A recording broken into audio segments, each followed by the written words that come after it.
Hello friends, welcome back to mixture పొట్లం channel. నేను మీ లోకేష్ని. ముందుగా మన ఛానల్కి ఎవరైనా కొత్తగా వచ్చి ఉంటే వెంటనే ఓటీటీ మూవీ రివ్యూస్ కోసం, లేదా వెబ్ సిరీస్ రివ్యూ కోసం, లేదా మూవీ సెషన్స్ కోసం అయినా సరే మన ఛానల్ని సబ్స్క్రైబ్ అయితే చేయండి.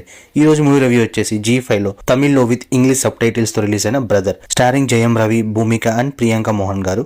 ఈ మూవీ చూసాక నా ఒపీనియన్ వచ్చేసి నాకైతే నచ్చలేదు అండ్ బాలేదు కూడా. Though brother and sister relationship emotional గా చూపిద్దాం అనుకున్నా అందులో కంప్లీట్లీ నాన్ సింక్ అవుట్డేటెడ్ హ్యూమర్తో ఇంకా ఫోర్స్డ్ ఫీలింగ్తో చూడాలని అనిపించింది.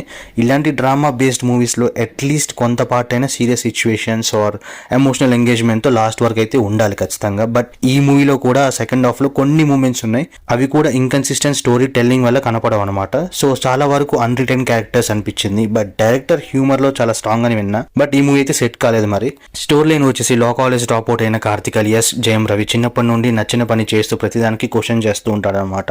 సో తన బిహేవియర్ని మార్చడానికి వాళ్ళ నాన్న కార్తిక్ని వాళ్ళ అక్క అయిన ఆనంది అలియాస్ భూమిక ఇంటికి ఊటీకి అయితే పంపిస్తారు. సో అక్కడ ఆనంది అత్తమ్మ దగ్గర కూడా ఇలానే ఉండడం వల్ల ఒకరోజు ఆనందిని అండ్ కార్తిక్ని వెళ్ళిపోవాల్సి వస్తుంది ఇంటి నుండి. సో కార్తిక్ ఆనందిని వాళ్ళ అత్తమ్మ దగ్గర కలపడానికి చాలా ట్రై చేస్తాడు. సో ఈ ప్రాసెస్లో ఏమైంది అండ్ లాస్ట్కి కలిసారా లేదా అండ్ ఏమైందని తెలియాలంటే ఈ మూవీ చూడాల్సిందే. Overall review of the movie వచ్చేసి సెంటిమెంటల్ డ్రామా ఇష్టపడే వాళ్ళకి ఖచ్చితంగా నచ్చుతుంది. But otherwise you can skip the movie and save your data. And మీరు కూడా మూవీ చూసాక మీకేమనిపించిందో please do comment and thank you for watching.